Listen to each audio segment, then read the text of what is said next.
नमस्कार, खरी खरी लेकर हाजिर हूं मैं सर्वमित्रा। हरियाणा में आज नायब सिंह सैनी का शपथ ग्रहण समारोह पूरे तामझाम और शान और शौकत के साथ संपन्न हो गया। बीजेपी बहुत खुश होगी, मोदी बहुत खुश होंगे कि जिस तरह उन्होंने सत्ता की हैट्रिक बना ली, उसी तरह अब बीजेपी हरियाणा में सत्ता की हैट्रिक बना रही है। हालांकि बहुत सारे लोग ऐसे भी हैं इस समय बीजेपी में जो दुखी होंगे। शपथ ग्रहण समारोह में तो सबके चेहरे हंसते मुस्कुराते नजर आ रहे थे। जाहिर है ऊपर से ऑर्डर होगा कि सबको खुश रहना है, खुश दिखना है, तो खुश वो सब दिख रहे थे, लेकिन भीतर भीतर क्या कुछ चल रहा है बीजेपी में, ये एक गंभीर चिंतन का विषय है। क्योंकि बीजेपी में ऊपर से जो भी कुछ दिखाई देता है, अंदर खाने क्या कुछ हो रहा है, ये सोचने वाली बात है। ऐसा लग रहा है कि बीजेपी ने हरियाणा में जीत तो हासिल कर ली, लेकिन उसके साथ साथ उसकी मुसीबतों की एक नई शुरुआत हो चुकी है। और इस शुरुआत की यानी इस मुसीबत की एक झलक तब देखने मिली जब अनिल विज अमित शाह को लेने भी नहीं पहुंचे। इसके पहले वो ये बोल चुके हैं हालांकि कि अगर मुझे अब पार्टी चौकीदार भी बनाए तो मैं बनने तैयार हूं। लेकिन सवाल यही है कि जब आपको चौकीदार बनने पर भी कोई आपत्ति नहीं थी, तो फिर आपने सीएम जैसी बड़े पद की दावेदारी क्यों की थी, और क्यों इसके लिए पहले ही आला कमान से आपने परमिशन नहीं ली थी। बहरहाल आज अनिल विज ने भी मंत्री पद की शपथ तो ले ही ली, और अब जाहिर है कि नायब सिंह सैनी मुख्यमंत्री हैं, तो वो उनके नीचे मंत्री बनकर संतुष्ट रहेंगे। और इसके पीछे किस तरह का दबाव बना है ये हम नहीं जानते, लेकिन आने वाले वक्त में शायद इसका खुलासा हो। और बीजेपी में ऐसा नहीं है कि केवल ये जो नाराजगी जो अंदर अभी जिसको दबा दिया गया है या दबाया हुआ दिखाया गया है, एक केवल उसी की बात है। अभी बाकी जिन राज्यों में चुनाव होने हैं, यानी हरियाणा तो एक सैंपल था, 90 सीटें वहां पर जीत हासिल कर ली, किस तरह से की ये एक अलग मसला है। लेकिन अभी महाराष्ट्र जैसा एक बड़ा राज्य, 288 सीटों वाला राज्य बचा है, जहां पर बीजेपी पूर्ण तरह से मतलब पूरी तरह से ना उसके पास बहुमत है, ना जिन लोगों के भरोसे वो इस समय सरकार में है उन पर वो ज्यादा भरोसा अब कर सकती है। बहुत सारी चीजें भीतर खाने ऐसी चल रही हैं जिनसे ऐसा लगता है कि बीजेपी में नई मुसीबतों की शुरुआत जो है वो हो चुकी है। और उधर झारखंड भी अभी एक अहम राज्य है, क्योंकि वैसे सीटों के लिहाज से तो हरियाणा से भी कम है, 81 सीटें हैं झारखंड में। लेकिन वहां पर इस समय कल्पना सोरेन एक तरह से जो तेवर दिखा रही हैं, जिस तरह से बीजेपी के लिए चुनौती बनकर खड़ी हो गई हैं, ये भी एक बीजेपी के लिए मुसीबत का सबब है। बहुत सारी बातें इस समय ऐसी चल रही हैं देश में, जिसमें ऐसा दिख तो रहा है कि बीजेपी सत्ता में आ गई है, केंद्र में भी, हरियाणा में भी, जम्मू कश्मीर में सत्ता में नहीं आ पाई, लेकिन वहां भी उसने जो कोशिशें की, उसमें जिस तरह से कांग्रेस को बाहर करने की कोशिश की, वो कोशिश भी कामयाब नहीं हुई। हमने देखा कि कल उमर अब्दुल्ला के शपथ ग्रहण समारोह में राहुल, प्रियंका, इन सब के साथ साथ अखिलेश यादव भी मौजूद थे। हालांकि अखिलेश यादव जम्मू कश्मीर में ना उन्होंने सपा का कोई कैंडिडेट खड़ा किया, ना वो वहां पर किसी तरह की पार्टी थे, लेकिन फिर भी वहां पर वो पहुंचे केवल ये दिखाने के लिए कि इंडिया गठबंधन एकजुट है। और इसी एकजुटता की बात अब अखिलेश यादव ने मुंबई के लिए मतलब महाराष्ट्र के लिए भी कर दी है। तो जाहिर है इंडिया गठबंधन की ये जो बढ़ती ताकत और उसके बीच में बीजेपी के भीतर बन रही दरारें, ये एक बड़ा दिलचस्प अब राजनीतिक तस्वीर जो है, एक दिलचस्प तस्वीर जो है वो बनती हुई दिखाई दे रही है। और इसमें बीजेपी किस तरह मुसीबत में फंस रही है, आज इसी पर हम खरी खरी चर्चा करेंगे। हमारे साथ जुड़े हुए अमरेंदु उपाध्याय जी। अमरेंदु जी नमस्कार, स्वागत इस कार्यक्रम में। अमरेंदु जी, नायब सिंह सैनी को बधाइयां, वो फिर से मुख्यमंत्री बनने में कामयाब हो गए। बहुत सारे रोड़े थे उनकी राह में, अनिल विज थे, राविंद्रजीत थे, और मनोहर लाल खट्टर तो पहले ही आउट हो चुके थे। लेकिन मलाल तो कहीं ना कहीं मन में उनको भी होगा कि जिस तरह मोदी जी ने हैट्रिक बना ली, मैं भी बना सकता था, लेकिन खट्टर जी को ये मौका नहीं मिला। जिस तरह से बहुत से लोगों को पहले ही बीजेपी ये बता चुकी है कि जहां आपकी उपयोगिता नहीं वहां आपको हम अलग कर सकते हैं, वही हाल उनका भी हुआ। मंच पर तो दिखाई दे रहे हैं, इस समय हम ये तो तस्वीरें देख रहे हैं, नायब सिंह सैनी अति विनम्र भाव से, ये विनम्रता बहुत जरूरी है इस समय उनके लिए दिखाना, क्योंकि कहा जा रहा है कि इस विनम्र भाव के कारण ही उनको फिर से सत्ता का दावेदार बनाया गया है। अब ये विनम्रता है या अपने स्वाभिमान को, गैरत को साइड में रखकर बीजेपी के जो आला कमान है उनके आगे पूरी तरह झुक जाने की अति विशिष्टता है, ये सब जो अलग चीजें हैं।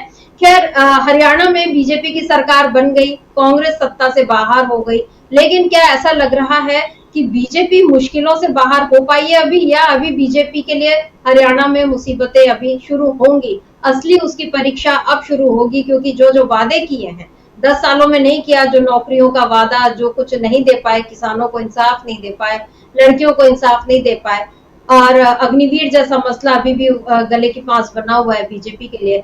अब यहाँ पर नायब सिंह सैनी के सामने क्या असली परीक्षा अब शुरू हुई है, और क्या बीजेपी के लिए मुसीबतें अब असल मायनों में शुरू हुई हैं? बिल्कुल, बीजेपी के सामने असली मुसीबतें अब शुरू हुई हैं, और मुसीबतें इस मायने में शुरू हुई हैं समित्रा जी कि अभी तक तो नायब सिंह सैनी जो काम कर रहे थे वो एक तरीके से कहा जाए जो मनोहर लाल खट्टर के किए हुए काम थे उनका एक तरीके से कहा जाए वो प्रतिफल उनको मिल रहा था, और सारी ऊर्जा उनकी जो थी वो मनोहर लाल खट्टर के किए कराए पर जो थी वो जिस तरीके से पानी फेरा जाता वो पानी फेरने के लिए थी कि जो करके गए हैं खट्टर साहब तो उस पर किस तरीके से पानी फेरा जाए और बीजेपी को सत्ता में लाया जाए।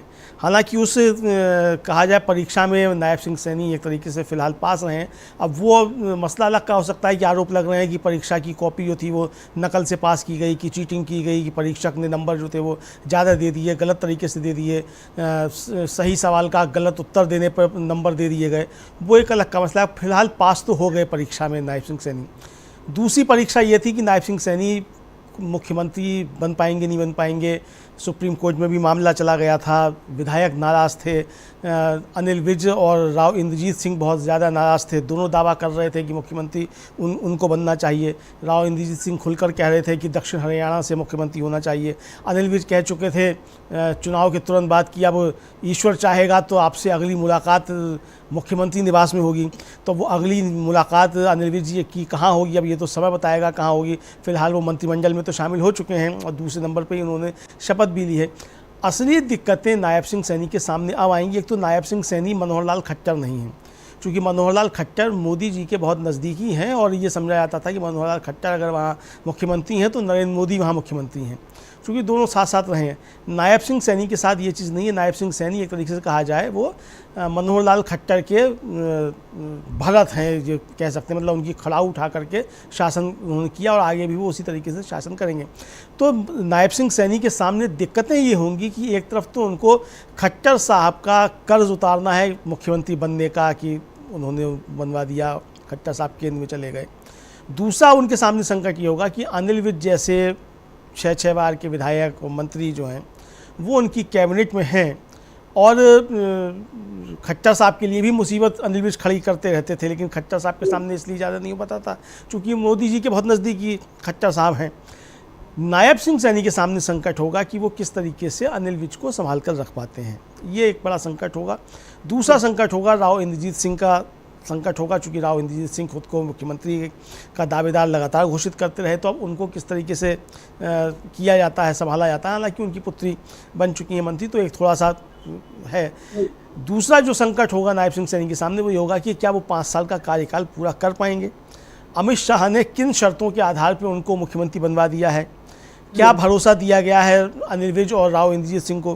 क्या ये कहा गया है कि चूंकि अभी हमने वायदा कर दिया था कि नायब सिंह सैनी ही मुख्यमंत्री बनेंगे तो अभी मुख्यमंत्री बन जाने दो, महाराष्ट्र का चुनाव होने के बाद इनको हटा देंगे, फिर आपको मुख्यमंत्री बना देंगे। क्या इस तरीके की कोई सांत्वना दी गई है, दिलासे दिए गए? चूँकि राजनीति में इस तरीके की सांत्वना दी जाती हैं, तो अमित शाह ने भी शायद इस तरीके की सांत्वना कुछ ना कुछ दी होगी राव इंद्रजीत सिंह और अनिल विज दोनों को। अब देखना ये होगा कि नायब सिंह सैनी किस तरीके से आगे काम करते हैं। हालांकि इसमें कोई दो राय नहीं है कि नायब सिंह सैनी ने खट्टर साहब ने जो पलीता लगाया था बीजेपी को, उसको काफ़ी हद तक साफ़ कर दिया था, काफ़ी हद तक उसमें वो कामयाब रहे थे। और हरियाणा में लोग यही कहते थे कि खट्टर होते तो बीजेपी बुरी तरीके से हारती, तो नायब सिंह सैनी ने उस पर थोड़ा सा काम किया था, इसमें कोई दो राय नहीं हो सकती।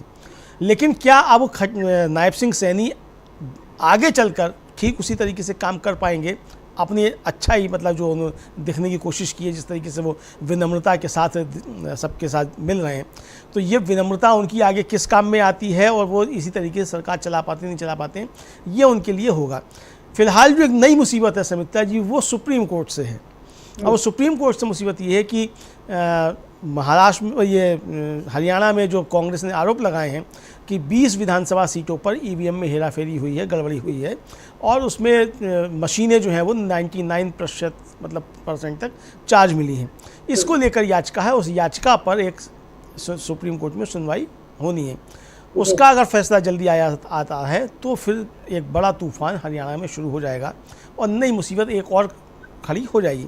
फिलहाल तो ये हरियाणा का मसला है, आगे हम लोग चर्चा करेंगे कि महाराष्ट्र में भी क्या है। अब देखना ये है कि बीजेपी किस तरीके से जो ये नई मुसीबत शुरू हुई है उससे किस तरीके से पार पा पाती है सुमित्रा जी। बिल्कुल, नायब सिंह सैनी ने एक बड़ा मुकाम हासिल कर लिया है, क्योंकि दूसरी बार वो मुख्यमंत्री तो बन गए हैं, लेकिन अभी उनके सामने बहुत सारी चुनौतियां बाकी हैं और उनसे भी बड़ी चुनौती इस समय बीजेपी के सामने है, क्योंकि ये जो 20 सीटों का मसला है, वैसे तो उम्मीद यही है कि सुप्रीम कोर्ट इस याचिका को उसके खिलाफ ही फैसला देगा और नहीं मानेगा, क्योंकि जब ये पहले ही प्रधानमंत्री से लेकर पहले प्रधानमंत्री ने चुनाव आयोग को क्लीन चिट दे दी, चुनाव आयोग ने खुद को क्लीन चिट दे दी, बिना जांच के ये कह दिया कि नहीं कोई बात नहीं है और सब ईवीएम में बिल्कुल सब कुछ दुरुस्त है।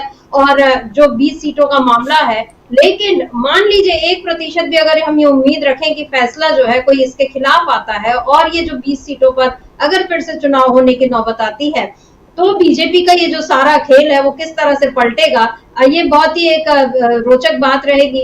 हालांकि इसकी उम्मीद बहुत कम है, तो इस पर अभी हम ज्यादा चर्चा नहीं करते। लेकिन जिस तूफान की ओर आपने इशारा किया अमलेंदु जी, अभी हरियाणा में अभी नहीं, अगर वो शांति अभी पसरी हुई है, लेकिन महाराष्ट्र में जो हम देख रहे हैं, क्योंकि अभी हमने देखा आज ये जो शपथ ग्रहण समारोह हुआ, इसमें बीजेपी ने और मतलब एक एनडीए की ताकत भी दिखाने की कोशिश यहाँ पर की गई और एक नाथ शिंदे और मतलब तमाम बीजेपी शासित राज्यों के मुख्यमंत्री पहुंचे और बिल्कुल शानदार तरीके से शपथ ग्रहण समारोह संपन्न हुआ है। लेकिन वहीं हम महाराष्ट्र में देखें तो वहां पर भी एनडीए बार बार ये कोशिश कर रही है कि किसी तरह उसकी ताकत नजर आए, और जितने बार वो ये कोशिश कर रही है उतना ही उसका मतलब ये जो उघड़ती जा रही है, उसकी जितनी भी दबी चिबी चीजें हैं वो उतनी ज्यादा उभरती हुई जा रही है। और अभी अखिलेश यादव ने एक बड़ा बयान दिया है, क्योंकि कल हमने देखा उमर अब्दुल्ला के शपथ ग्रहण समारोह में अखिलेश यादव बैठे थे और इसकी काफी चर्चा रही उस तस्वीर की, क्योंकि राहुल गांधी के बगल में वो बैठे। और जिस तरीके से वहां पर आज उमर अब्दुल्ला का भी एक बयान आया, उन्होंने कहा कि हमारे और कांग्रेस के बीच में कहीं कोई दरार नहीं है, कोई बात ऐसी नहीं है जिसको जबरदस्ती ये बताया जा रहा था कि कांग्रेस को तो उमर अब्दुल्ला ने बिल्कुल बाहर ही कर दिया, जबकि ऐसा कुछ भी नहीं है। इंडिया गठबंधन पूरी तरह से मजबूत है और कल राहुल गांधी का वहां पर जिस तरह से स्वागत हुआ, तमाम नेताओं ने जिस तरह राहुल गांधी का खड़े होकर अभिवादन किया, उससे समझ में आता है कि राहुल गांधी का एक जो कद है वो अभी भी बरकरार है। और इधर अखिलेश यादव भी अब बहुत तेजी से मजबूती की ओर बढ़ रहे हैं, मतलब यूपी में जो उपचुनाव होने हैं उसको लेकर वो बहुत मुखर है। मिल्कीपुर में जिस तरीके से चुनाव की घोषणा नहीं हुई उसको लेकर अखिलेश यादव ने हमला बोला। उन्होंने कहा कि बीजेपी जानती है, उसका इंटरनल सर्वे बता रहा है कि वो हार रहे हैं और इस वजह से ही वो पहले से ही अभी उन्होंने ये किया कि हम नहीं करेंगे वहां पर चुनाव, अभी बाद में उसकी घोषणा होगी। लेकिन महाराष्ट्र को लेकर अखिलेश यादव ने भी कोई जरूरी बातें कही है, क्या कुछ कहा है उसको सुनते हैं। आप महाराष्ट्र में और यूपी में, महाराष्ट्र में कल जा रहा हूं और इंडिया गठबंधन जीते, वहां पर जो दल है आदरणीय शरद पवार जी का, वहां पर जो पूर्व मुख्यमंत्री उनका दल है और समाजवादी पार्टी अन्य दल, हमारी कोशिश होगी कि इंडिया गठबंधन के साथ लड़ें, सीटें मांगी हैं और हमें उम्मीद है कि जहां हमारे 2 विधायक थे और हमें सीटें भी ज़्यादा देंगे और हम पूरी मजबूती के साथ इंडिया गठबंधन के साथ खड़े होंगे।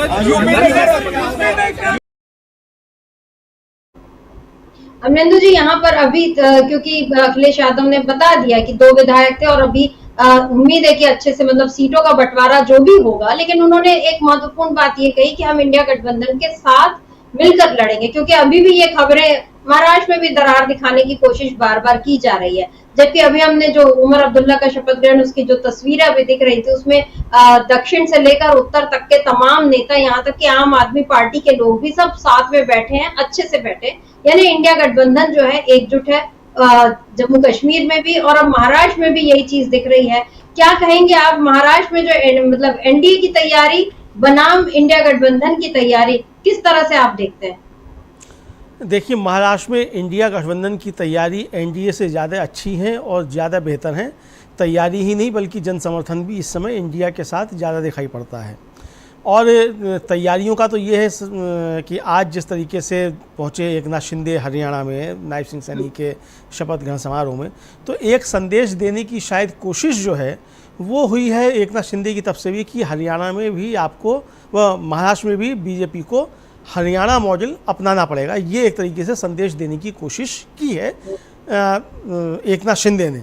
और वो ये कोशिश ये है कि चूँकि हरियाणा में बीजेपी ये कह के लड़ रही थी कि अगर सरकार बनती है तो नायब सिंह सैनी ही मुख्यमंत्री होंगे। शिंदे का दबाव ये है कि अगर सरकार बनती है तो मुख्यमंत्री एकनाथ शिंदे ही होंगे। इसकी घोषणा बीजेपी को करनी चाहिए, यानी महायुति की इसकी घोषणा करनी चाहिए। इधर अजीत पवार जो शामिल हुए थे वो तो साफ कहकर शामिल हुए थे कि सबके मन में होता है मैं मुख्यमंत्री बनूंगा, सबके पिता चाहते हैं कि उनका बेटा मुख्यमंत्री बने, तो मैं भी मुख्यमंत्री बनने के लिए शामिल हुआ था। और मुख्यमंत्री बनने की चाहत में उन्होंने अपने चाचा को जाने क्या क्या कह दिया था, हालांकि बाद में उन्होंने एक तरीके से उसके लिए माफ़ी मांगी है। तो अब अगर एकनाथ शिंदे को सामने रखकर चुनाव लड़ा जाता है तो अजीत पवार क्या करेंगे? और अजीत पवार को अगर सीटें ही नहीं मिलती हैं इस लायक कि वो इस स्थिति में आ पाएँ कि मुख्यमंत्री बन पाएँ, तो फिर अजीत पवार एनडीए में रहकर करेंगे तो करेंगे क्या? बहुत सारे सवाल इस समय एनडीए के अंदर चल रहे हैं। और बीजेपी जिस तरीके से वहाँ रिएक्ट कर रही है और ख़ासतौर से जो एक संकेत देने की कोशिश की जा रही है बीजेपी की तरफ से अपने सहयोगियों को, वो ये संकेत देने की कोशिश की जा रही है कि चूँकि हमने जिस तरीके से हरियाणा जीत लिया और जिस तरीके से हमने वहाँ अपने जो सहयोगी रहे थे जेजेपी, उनका हमने बुरा हाल कर दिया, और इसी तरीके से जो हमारा पुराना सहयोगी था इनेलो, उसका बुरा हाल कर दिया। अगर आप हमारे साथ नहीं रहेंगे तो हम आपका भी इसी तरीके से हाल कर देंगे, तब हरियाणा मॉडल हम इस रूप में यहाँ अपनाएंगे। ये एक संदेश देने की कोशिश बीजेपी की तरफ से एकनाथ शिंदे और अजीत पवार को की जा रही है। लेकिन अजीत पवार और एकनाथ शिंदे दोनों इस बात को समझते हैं कि अगर उन्होंने इस समय अपनी ताकत नहीं दिखाई, उसी तरीके से उन्होंने वो भलमन साहत में आ गए जिस तरीके से उद्धव ठाकरे पिछली बार विधानसभा के चुनाव में आ गए थे। और बीजेपी की ये बात मान ली थी कि कम सीटों पे शिवसेना लड़ ले, ज़्यादा सीटों पे बीजेपी लड़ ले, और उसका खमियाजा उद्धव ठाकरे को भुगतना पड़ा। तो अगर उद्धव ठाकरे वाली भलमान साहत दिखाने की कोशिश या उसका एक तरह से कहा जाए वो दिखाई उद्धव ठाकरे इन्होंने एकनाथ शिंदे ने, अजीत पवार ने, तो बीजेपी उनके साथ फिर वही करेगी जो उद्धव ठाकरे के साथ किया था। खतरा लेकिन साथ में ये है कि अगर अड़े रहते हैं अपने पर तो बीजेपी हरियाणा वाला खेल फिर अजीत पवार और एकनाथ शिंदे के साथ कर सकती है। तो यानी एक तरीके से कहा जाए दुराव छिपाव की नीति है वो बीजेपी और उसके सहयोगियों के बीच में महाराष्ट्र में ज़बरदस्त तरीके से चल रही है। इधर जैसा अभी हमने चर्चा की कि जो एक राष्ट्रीय समाज पार्टी कही जाती है, उसने घोषणा कर दी है कि वो अब एनडीए में नहीं रहेगी, तो वो एनडीए से अलग हो रही है, वो सारी सीटों पर चुनाव लड़ेगी, यानी एनडीए में टूटन शुरू हो गई है। लोकसभा चुनाव में ही जो बच्चू कुडू हैं उनकी एक पार्टी है क्या जन प्रहार पार्टी, वो एनडीए से अलग हो गई थी। और नवनीत राणा जो औरंगाबाद से वहाँ सांसद थी, उनके खिलाफ वो उन्होंने अपना प्रत्याशी उतार दिया था। और नवनीत राणा ने फिर ज़बरदस्त हमला बोला था बच्चू कुडू के ऊपर, मतलब बिना नाम लिए हुए, कि इनकी वजह से हम हार गए। तो ये अब वो बच्चू कुडू को मनाने की कोशिशें की जा रही हैं कि वो एनडीए में आ जाएं। अब बच्चू कुडू अगर एनडीए में आते तो नवनीत राणा निकल के बाहर चली जाएंगी, तो फिर बीजेपी को वहाँ दिक्कत होगी। तो अब ये एक तब प्रयास किए जा रहे हैं कि बच्चू कुडू साथ में आ जाए। बच्चू कुडू जो है वो अलग अभी अपनी ताल ठोक रहे हैं, उन्होंने एक तीसरा मोर्चा बना लिया है। तो अब ये बीजेपी के सामने दिक्कत है, तो बीजेपी के लिए मुसीबतें बहुत ज़्यादा शुरू हो गई हैं। इधर जो इंडिया गठबंधन है, हालांकि उनके यहाँ भी सारी सीटों पर तालमेल की बातचीत अभी नहीं हो पाई है। जो सोर्सेस के हवाले से खबर है वो ये है कि लगभग 40 या 45 सीटों पर अभी बातचीत बाकी बची हुई है। कहा यह जा रहा है कि 20 तारीख को कांग्रेस की जो सेंट्रल इलेक्शन कमेटी है उसकी बैठक होगी, सीईसी की बैठक, उसके बाद फिर वो घोषणा हो जाएगी। तो अब चाहे अखिलेश यादव की समाजवादी पार्टी हो, उसको लेकर बातचीत है, सीपीएम को लेकर बातचीत है, और दलों को लेकर बातचीत है, वो बातचीत अभी फाइनल स्टेज में है। शिवसेना और एनसीपी शरद पवार जो उनके साथ भी सीटों के तालमेल को लेकर के लगभग चीज़ें फाइनल हो चुकी हैं। लेकिन एक मत ये सबका है कि हम मिलकर चुनाव लड़ेंगे।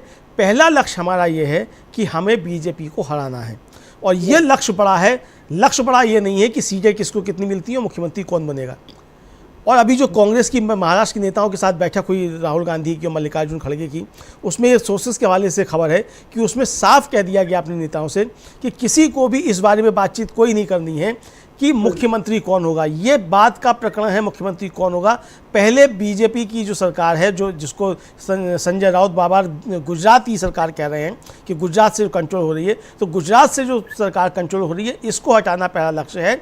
एकजुटता के साथ महागठबंधन को चुनाव में जाना है, और कौन प्रत्याशी होगा, किस पार्टी का होगा, इस पर कोई ध्यान नहीं देना। महागठबंधन का जो भी प्रत्याशी होगा उसको चुनाव लड़ना है। तो मजबूती के साथ महागठबंधन खड़ा हुआ दिखाई पड़ रहा है सर मित्रा जी।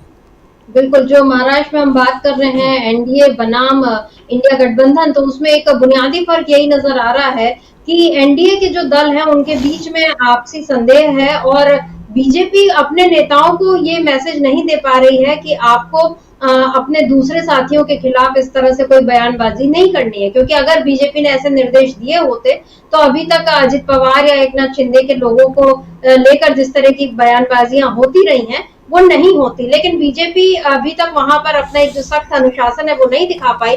वहीं दूसरी ओर कांग्रेस, जिस पर बार बार ये आरोप लगाते रहते हैं लोग कि कांग्रेस में अनुशासन की बहुत कमी है और वहां पर जिसकी जो मर्जी आती है वो बोलता है, वो करता है, उस कांग्रेस ने इस बार पहले ही महाराष्ट्र में ये अपने नेताओं को बता दिया है, उसको बाकायदा 2-3 निर्देश जारी कर दिए हैं कि एक तो आपको लोगों के बीच जाकर काम करना है, आप अपने कामों के बारे में लोगों को बताइए, सीट बंटवारे को लेकर आपको कोई चर्चा नहीं करनी है, जो करेगा वो आला कमान करेगा, मुख्यमंत्री के चेहरे को लेकर आपको कोई बात नहीं करनी है, और न ही किसी किस्म की और ऐसी कोई बात कहनी है जिससे कि अनावश्यक विवाद पैदा हो। तो ये सख्त संदेश इस बार दे दिया गया है महाराष्ट्र में। और वैसे भी महाराष्ट्र के जो नेता हैं वो पहले से ये बोलते हुए आ रहे हैं, और बाकी नेता भी, मतलब चाहे हम उद्धव ठाकरे की बात करें, संजय राउत की बात करें, या शरद पवार, या सुप्रिया सुले, या नाना पटोले, ये सब जो बड़े नेता हैं, जो तीनों दलों के मुख्य चेहरे हैं, इन सब के बीच में एक बार बार जो है सामंजस्य है वो देखने मिल रहा है। वहीं एनडीए में सामंजस्य की कमी बार बार नजर आती है, और इसीलिए महाराष्ट्र में जो है पहले से ही ये जो आकलन लगाया जा रहा है, सर्वे आ रहे हैं। हालांकि चुनाव आयोग, अगर हम मतलब राजीव कुमार जो है वो तो इसको नॉनसेंस ही बता चुके हैं कि एग्जिट पोल नॉनसेंस है, और बाकी चीजें भी वो बोल देंगे नॉनसेंस है। यानी जहां बीजेपी पिछड़ती हुई दिखे वो सारी बातें नॉनसेंस, और सेंसिबल बातें वही हैं जहां बीजेपी की वाहवाही हो, ऐसा लगता है। बहरहाल ऐसा जनता नहीं मानती, क्योंकि उसके जो मन में रहेगा वो बताएगी। और अभी जो जनता का जो सर्वे, जो बार बार मूड जो देखा जा रहा है, उसमें यही नजर आ रहा है कि महाराष्ट्र में एनडीए जो है वो पिछड़ रही है और इंडिया गठबंधन जो है वो मजबूत स्थिति में है। कुछ ऐसे ही हाल हम देख रहे हैं झारखंड का भी, जहां पर बार बार ये सवाल उठ रहे हैं, जैसे बाबूलाल मरांडी को बीजेपी के लिए चेहरा बताया जा रहा है, लेकिन क्या हेमंत सोरेन के मुकाबले बाबूलाल मरांडी एक मतलब जीतने वाला फैक्टर साबित हो पाएंगे बीजेपी के लिए? ये एक बड़ा सवाल है। दूसरा बड़ा सवाल, क्या चंपई सोरेन को अपने साथ मिलाकर बीजेपी को कोई फायदा हो पाया, या ये एक वो यूजलेस मोहरा साबित हुए हैं? और तीसरा सवाल कि एक कल्पना सोरेन को एक नेता जिस तरह से बना दिया बीजेपी ने, क्या अब बीजेपी को उसी का नुकसान भुगतना पड़ेगा? क्योंकि हमने देखा है कि कल्पना सोरेन, ये मतलब जनवरी के पहले तक कल्पना सोरेन का नाम कुछ वैसा नहीं था। ठीक है, हेमंत सोरेन की पत्नी, बस इससे ज्यादा उनके बारे में ना कोई चर्चा होती थी, ना कोई सार्वजनिक मंचों पर उनको कोई देखता था। लेकिन जैसे ही हेमंत सोरेन जेल में गया और उसके बाद जिस तरह से कल्पना सोरेन ने आकर मोर्चा संभाला, पहले वो उनके जो बोलने में थोड़ी बहुत झिझक दिखाई देती थी, धीरे धीरे वो खुलकर बोलने लगे, और उसके बाद तो फिर उन्होंने ऐसा माहौल बनाया है कि अब डिमांड होती है कि आप कल्पना सोरेन को यहाँ भेजिए, वहां भेजिए, जहां पर भी, मतलब लोकसभा चुनाव में भी इंडिया गठबंधन की ओर से ये बार बार होता था कि वो उनको होना चाहिए मंचों पर, रैलियों पर, और उसी तरह अब झारखंड में ये बात होने लगी कि कल्पना दीदी को भेजिए, और उनके आने से जो माहौल बनेगा वो एक लोग अब समझने लगे। तो ये बीजेपी के पास ऐसा इस समय कोई भी चेहरा नहीं है। तो और कल्पना सोरेन भी अब पूरी तरीके से तैयार हैं बीजेपी को हराने के लिए। उन्होंने एक जो दम दिखाया है, क्या कुछ अभी कल्पना सोरेन ने एक जरूरी बयान भी दिया है, मतलब उन्होंने टीपी पर वो बयान पढ़ा, लेकिन जो भी है उसको सुन लेते हैं। जोहार। चुनाव की रणभेरी बज चुकी है। हाँ, रणभेरी। इस बार का चुनाव झारखंड एवं झारखंडियत को बचाने का रण है। एक तरफ जहां धन बल के ताकत पर जीतने का सपना लिए लोग हैं, तो दूसरी तरफ झारखंड के लोगों के अधिकार एवं सम्मान के लिए लगातार काम कर रहे हम लोग। झारखंड ही वह राज्य है जहां पिछली बार भी इनके विजय रथ को आप सभी ने रोका था। विडंबना देखिए, चुनाव की घोषणा भी महाराष्ट्र को ध्यान में रखकर किया गया है। क्या झारखंड के लोगों का, झारखंड का इनकी नज़र में कोई वजूद है या नहीं? आखिर किसी चुनी हुई सरकार को समय से पहले ही चुनाव में जाने के लिए बाध्य करना कहां तक उचित है? खैर, ये लोग तो अबुआ सरकार के गठन के तुरंत बाद ही इसे गिराने में लग गए थे। आप सबों ने हेमंत जी को जो ताकत दी है उसके बल पर वे लगातार इनसे लड़े। वे लड़े पिछड़ों के आरक्षण के लिए, वे लड़े सरना धर्म कोड के लिए, वे लड़े झारखंड के 1,36,000 करोड़ के लिए, वे लड़े गरीबों के आवास के लिए लड़े, वे लड़े वृद्ध, विधवा, दिव्यांग के पेंशन के लिए, वे लड़े अनुबंध कर्मियों के उचित मानदेय के लिए, वे लड़े सरकारी कर्मियों के पेंशन के लिए, वे लड़े महिलाओं के शिशु देखभाल अवकाश के लिए। हेमंत जी के नेतृत्व में राज्य भर के सभी वर्गों के लिए काम किया हुआ है। आज सर्वजन हेमंत जी के कार्यों से खुश हैं। झारखंड झुकेगा नहीं आज सिर्फ नारा नहीं बल्कि हेमंत जी के साथ साथ पूरे झारखंड के लिए संकल्प वाक्य है। झारखंड की सभी बेटी बहन मां के सम्मान एवं अधिकार के लिए हेमंत जी ने जो प्रतिबद्धता दिखाई है वह देश भर में चर्चा का विषय है। यहाँ पर जो कल्पना जी ने सारी बातें कही हैं अमरेंदु जी, मतलब एक तरफ उन्होंने जो इंडिया गठबंधन की जब चुनावी रैलियां होती थी लोकसभा चुनाव में, वो बोलती थी कि झारखंड झुकेगा नहीं और इंडिया रुकेगा नहीं। आज उन्होंने ये कहा कि अभी केवल एक वाक्य नहीं रह गया है झारखंड झुकेगा नहीं, बल्कि एक वो लक्ष्य जिस तरह से उन्होंने बोला है और जिस तरह सारे कामों को गिनाया वो तो ठीक है, क्योंकि झारखंड मुक्ति मोर्चा की सरकार है, वो बेशक अपनी उपलब्धियां गिनाएंगी, लेकिन उसके साथ साथ उन्होंने ये जो कहा कि महाराष्ट्र के हितों को ध्यान में रखकर अभी हमारा चुनाव कराया जा रहा है और क्या झारखंड का कोई वजूद इनके निगाह में है या नहीं, ये एक जो बड़ा सवाल खड़ा किया है कल्पना सोरेन ने। क्या बीजेपी इसका जवाब दे पाएगी? क्योंकि आप वहां पर चाहे शिवराज सिंह चौहान को भेजें चाहे हेमंत बिस्व शर्मा को भेजें, क्या आपके पास झारखंड में ऐसा कोई नेता नहीं था जो वहां के मुद्दों को उठाकर और अपने दम पर चुनाव लड़कर बताता? आपको बाहरी लोगों को वहां पर भेजने की जरूरत पड़ी और उसके बाद मुद्दे भी ऐसे उठाने पड़े जो वहां के लोगों से के हितों से जुड़े हुए नहीं हैं, बल्कि ऐसा लग रहा है कि आप जो ध्रुवीकरण की कोशिश कर रहे हैं उसी का एक और वो है, मतलब साधन है वहां पर, ऐसा नजर आ रहा है। क्या लगता है आपको कि कल्पना सोरेन के ने उन्होंने जो ये बातें कही हैं, बीजेपी इनका जवाब दे पाएगी झारखंड में? देखिए, बीजेपी के सामने झारखंड में दिक्कतें ज़्यादा हैं। हालांकि बीजेपी ने वहाँ काफ़ी प्रयास किए कि किसी तरीके से सांप्रदायिक ध्रुवीकरण वहाँ अच्छे से हो जाए और कानून व्यवस्था का संकट वहाँ पैदा करने की कोशिशें की गई। ऐसा झारखंड मुक्ति मोर्चा का आरोप है कि बीजेपी ने यहाँ कानून व्यवस्था का संकट पैदा करने की कोशिश की। चंपाई सोरेन को जिस तरीके से तोड़ कर लाया गया, उसके ज़रिए भी ये प्रयास किया गया कि झारखंड मुक्ति मोर्चा को नुकसान पहुँचे, लेकिन झारखंड मुक्ति मोर्चा ने कोल्हान का दूसरा टाइगर खड़ा कर दिया। मतलब जो वहाँ क्या रामलाल महतो सोरेन हैं, रामदयाल सोरेन नाम में दिमाग से उतर रहा है, उनको वहाँ मंत्री बना दिया और वो कोल्हान के नए टाइगर हैं ये कहा। और जो एक मंत्री रहे उनके बंदा गुप्ता, उनका शायद उन्हीं का बयान था, मुझे ध्यान पड़ रहा है कि जो कोल्हान के टाइगर कहे जाते थे चंपाई सोरेन, वो जो है वो लोमड़ी बन गए हैं, इस तरीके का उनका कुछ वक्तव्य था। तो चंपाई सोरेन को साथ में लाने का भी बीजेपी को फ़ायदा किसी तरीके का होता हुआ दिखाई नहीं पड़ रहा, बल्कि सिंपैथी हेमंत सोरेन के प्रति और ज़्यादा बढ़ गई कि एक तो हेमंत सोरेन को गलत मामले में जेल भेजा बीजेपी ने और उसके बाद उनके परिवार में तोड़फोड़ की, यानी जो उनकी भाभी थी उनको पहले बीजेपी में लेकर आए, फिर पार्टी में और तोड़फोड़ की, चंपाई सोरेन को साथ लेकर आए और लगातार सरकार गिराने की पूरे 5 साल तक कोशिशें बीजेपी वहाँ करती रही, जिस बात को कल्पना सोरेन अपने इस वीडियो संदेश में कह रही हैं। और ये हम लोगों ने देखा है कि किस तरीके से लगातार बीजेपी झारखंड में सरकार गिराने की कोशिशें करती रही, यहाँ तक कि जिस समय हेमंत सोरेन ने इस्तीफ़ा दिया और चंपाई सोरेन को चीफ मिनिस्टर बना दिया गया, मतलब उनको नियुक्त कर दिया गया कि ये चीफ मिनिस्टर होंगे, शपथ दिलाने में उनको देरी की गई चंपाई सोरेन को उस समय, और उसके बाद फिर ये लगातार अफवाहें फैलाने की कोशिश की जाती है। बल्कि साफ तौर पर कहा है निशिकांत दुबे जो अब समझे जाते हैं कि अगर सरकार बनती है झारखंड में बीजेपी की, तो नाम भले ही इस समय आगे लिया जा रहा हो बाबूलाल मरांडी का या किसी और का, लेकिन मुख्यमंत्री निशिकांत दुबे बनेंगे, इस तरीके की चर्चाएँ होती हैं। तो वो निशिकांत दुबे जो थे वो आखिरी समय तक ये बताते रहे कि कितने विधायक कांग्रेस के गायब हो गए और कितने झारखंड मुक्ति मोर्चा के गायब हो गए, ये बताने की कोशिश करते हैं। और फिर इसके बाद वो सामूहिक वीडियो था वो जारी हुआ कि 48 विधायक या कितने विधायक इस समय साथ में हो, सब एक जगह हैं, गवर्नर के सामने पेश किया गया। तो ये लगातार कोशिशें वहाँ की गई। अब जो सवाल झारखंडियत का और झारखंड का उठाया है कल्पना सोरेन ने अपने इस वीडियो संदेश में, ये साफ तौर पर समझाया सकता है कि अब झारखंड में भी वो क्षेत्रीय मुद्दे हावी होंगे बीजेपी जिनसे बचना चाहती है। देखिए महाराष्ट्र में भी इसी तरीके से हो रहा है। महाराष्ट्र में गुजरात एक बड़ा कंसर्न हो गया है कि किस तरीके से गुजरात से सरकार गवर्न हो रही है, यहाँ तक कि अपराध भी अब गुजरात से संचालित किए जा रहे हैं, व्यापार भी सारे महाराष्ट्र से उठाकर गुजरात लिए जा रहे हैं। और ये गुजरात मुझे लगता है कि बड़ी मुसीबत बीजेपी के लिए होने जा रहा है, चूंकि इस तरीके की चीज़ें उठ रही हैं।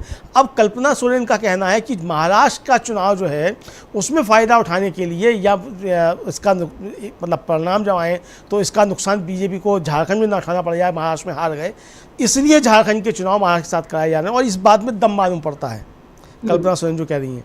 एक तो पहले हरियाणा के साथ नहीं कराए महाराष्ट्र के चुनाव, तब तर्क दिया गया चुनाव आयोग की तरफ से साहब वो दीपावली बीच में पड़ेगी, दीपावली तो अभी बीच में पड़ रही है जब आप चुनाव करा रहे हैं। और अब महाराष्ट्र का चुनाव के साथ साथ झारखंड का चुनाव करवा लिया समय से पहले, ताकि महाराष्ट्र के चुनाव की जो परिणाम आए उसका असर झारखंड पर ना पड़ने पाए।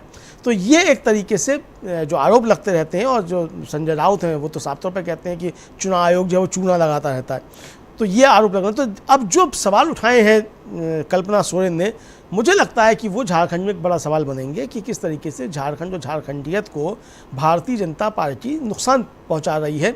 ये एक बड़ा सवाल बनने जा रहा है झारखंड में। निश्चित तौर पर ऐसा कहा जा सकता है, समझता है जी। बिल्कुल, झारखंड के लोगों के मतलब वहाँ के जो मूल निवासी हैं और आदिवासी, जिनको कि बीजेपी जो है वनवासी शब्द देकर एक अपनी जिम्मेदारी से बचती है या जानबूझकर अपने हिसाब से चीजों को जिस तरह से सबको हिंदुत्व के उसमें रंग में रंगना चाहती है, वो एक कोशिश जो है बीजेपी ने वहां शुरू की है। लेकिन कल्पना सोरेन ने इस कोशिश को बीजेपी अमल में ला पाई, इससे पहले ही उस पर रोक लगाने के लिए एक जो बड़ा बयान दिया है, उन्होंने झारखंड की अस्मिता का वहां पर सवाल उठाया है और साफ साफ पूछ लिया है बीजेपी से कि आपके लिए इसका कोई वजूद है या नहीं है।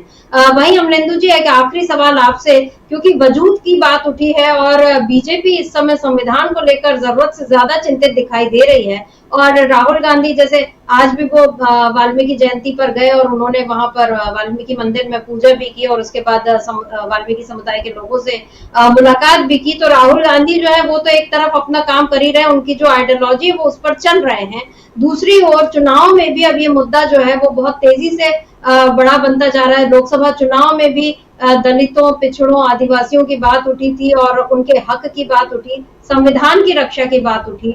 अब खैर जो भी हमने ये देखा, एक नया फेरबदल देश में ये हुआ है कि न्याय की देवी के हाथ में अब तलवार नहीं, संविधान रहेगा, संविधान के हिसाब से ये सब होगा। ये अब न्यायपालिका से भी संदेश आ गया है, अच्छी बात है। लेकिन यहाँ पर एक में जगदीप धनखड़ उपराष्ट्रपति, उनका एक जो बयान आया जिस पर बहुत ज्यादा चर्चा नहीं हुई, लेकिन चुनाव में इसका क्या असर हो सकता है, क्योंकि उन्होंने चुनाव को लेकर ये बात कही कि जो आबादी है उसने बहुत सारे लोकतंत्र के ऐसे मायने बदल दिए हैं जो फेरबदल हुआ है और कई जगह अब चुनाव का कोई अर्थ ही नहीं बचा है। ये इस तरह का बयान आया है जगदीप धनखड़ का, डेमोग्राफी के हिसाब से वो ये सब ये बातें कह रहे हैं। क्या मतलब है उनके इस बयान का, क्या अर्थ लिया जाए, क्योंकि अब तक तो गनीमत यह है कि लोकतांत्रिक तरीके से चुनाव हो तो रहे हैं, भले ही उसमें चाहे जितनी गड़बड़ियां हो रही हैं, लेकिन चुनाव हो रहे हैं, लोग अपने मताधिकार का इस्तेमाल तो कर रहे हैं। अब ये जो बयान आया है कि कई जगह पर इसका कोई अर्थ ही नहीं है, क्या मतलब निकालेंगे इस बात का? हो सकता है कि जगदीप धनखड़ साहब की बीजेपी से अब कुछ नाराज़गी शुरू हो गई हो, हम इस तरीके से ले सकते हैं धनखड़ साहब के बयान को। वरना धनखड़ साहब को स्पष्ट करना चाहिए कि किन क्षेत्रों में चुनाव का मतलब नहीं रह गया है और डेमोक्रेसी को खतरा कहाँ है, ये धनखड़ साहब को स्पष्ट करना चाहिए। संवैधानिक पद पे बैठे हुए हैं, उपराष्ट्रपति हैं, तो उनको ऐसी बातें नहीं करनी चाहिए कि जिसके संदेश गलत जाएं। इसका मतलब आप सीधे सीधे इस देश के संविधान के ऊपर आप सवाल उठा रहे हैं, आप पूरे की पूरी डेमोक्रेसी के ऊपर सवाल उठा रहे हैं और एक तरह से कहा जाए आप विपक्ष के उस सुर में शामिल हो रहे हैं जो विपक्ष कह रहा है कि डेमोक्रेसी खतरे में है। अगर नरेंद्र मोदी हैं तो डेमोक्रेसी को खतरा है, तो क्या विपक्ष के कोरस गान में जगदीप धनखड़ भी शामिल हो गए हैं? हम तो इसको इसी तरीके से ले सकते हैं। वरना जगदीप धनखड़ साहब स्पष्ट करें कि वो कहाँ चाहते हैं कि चुनाव जो है वो नहीं होते हैं। आज ही सुप्रीम कोर्ट का एक बड़ा फैसला आया है समिता जी, जो नागरिकता अधिनियम 1955 की धारा 6A है, उसकी वैधता को सुप्रीम कोर्ट ने बरकरार रखा है और ये कहा है कि ये जो आसाम समझौता हुआ था राजीव गांधी के समय में जब वो प्रधानमंत्री थे और उसके बाद ही असम में शांति लौटी थी, तो ये काफ़ी ज़्यादा महत्वपूर्ण है। वो समझौता ये कहता है, जो उसका जो महत्वपूर्ण बिंदु है वो ये है कि 25 मार्च 1971 से पहले जो भी लोग आ चुके हैं भारत में बांग्लादेश से, उनको वो नागरिकता पाने के हकदार हैं। ये एक तरीके से है और यही समझौता हुआ था और एनआरसी में भी बहुत सारी चीज़ें फिर शुरू हुई थी।